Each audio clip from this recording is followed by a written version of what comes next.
There is a time for everything, and that is what our people must understand. Nobody has stopped you who is outside the cabinet, from criticizing the government.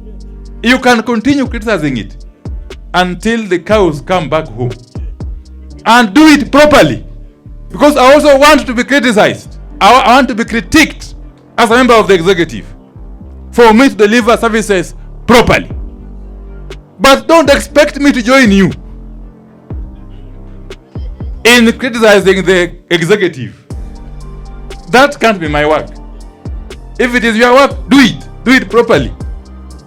Do it properly. As I do mine, which is to execute. Since the beginning of last year and towards the end, Kenya has seen some very, very positive changes. First and foremost, it is important to appreciate the fact that Kenya is on a positive trajectory. The government of the Republic of Kenya under President William Ruto has done whatever it takes to ensure that first and foremost the economy is back on its tracks and that the country continues to gain positive recognition internationally. Today, we have seen that our credit rating has moved from negative to positive, which is a very, very positive development, if you ask me. It therefore means that we are going to be able to get positive consideration by international lenders and development partners going forward. Secondly, you know that for the first time in very many years, this country has produced enough maize for domestic consumption. And therefore, this country will spend very little money, if any, in maize imports. Similarly, we have been able for the first time in so many years to produce enough sugar for domestic consumption. All these are work towards ensuring that we save our foreign exchange and build the economy.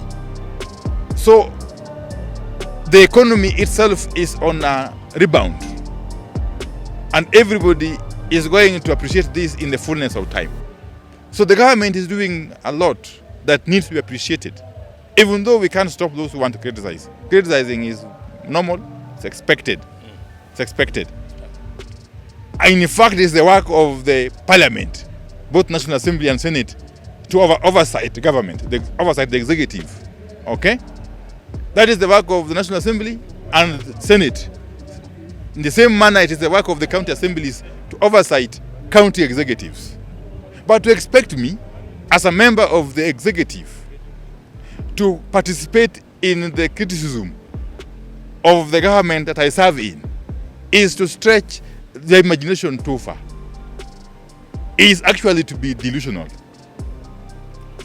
Is actually to betray the very principles of democracy that we have been fighting to safeguard all these years. So those who are busy criticizing the government should continue doing so. Nobody has stopped them. Please continue doing so. But don't expect me to join you in criticizing the same government, the very government that I serve in. As a cabinet secretary, I've got more than enough avenues and platforms and fora for me to air my views. It is none of your business, you who is outside the executive, to dictate to me how I should conduct myself within the executive. So you continue playing your role of criticizing the government or critiquing it. Okay? But please understand that I cannot join you. In any event, in my previous life as a member of parliament and as leader of minority party, I don't think there's anybody who could have taught me how to criticize. I was very good at criticism and oversight and critiquing. So there's nothing new you're teaching me. And you cannot lecture me on how to conduct myself whilst I serve in the executive. It is not within your province to lecture me, okay, on how to carry myself while serving the government under the president. Okay? You do your own, I do mine. But more importantly, those who are busy making noise out there, despite all the obvious positive steps that the government is making, you can also continue in the same manner. But rest assured that when the hour of reckoning comes, when push comes to shove, when the rubber meets the road, okay, we shall meet with you down here with the people. And these people are not foolish.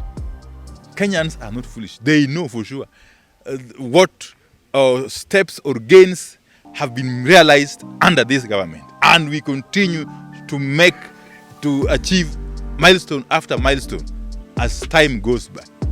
So those who are out there chest stamping, crowing, and doing all sorts of proclamations are dancing themselves lame before the real dance begins. The matter of next elections will come, and we shall deal with it, okay, in the best way we know, okay, yeah. And Kenyans ni wale wale, Kenyans ni wale wale, yeah. Na watajua vile watafanya, and they will appreciate, I can tell you, yes. When the chips are down, Kenyans will understand and they differentiate between noisemakers and doers. I can assure you that we are doers as the government of the Republic of Kenya. Asanteni sana. Hapa mimi kwa kijiji alikuwa anagombea sana, lakini tunapata kwa mwacha. Lakini licha mambo yote hii alikuwa na hekima ya kipekee. Pia naamini mimi ni mwana wa Mungu. Pia tumesimama hapa na kemea roho yote ya kifo katika jina la Yesu Kristo. Mambo ya Mungu katika Isaya 24:19 inasema dunia sana. Dunia inalewalewa kama mlevi, nayo inawayafu.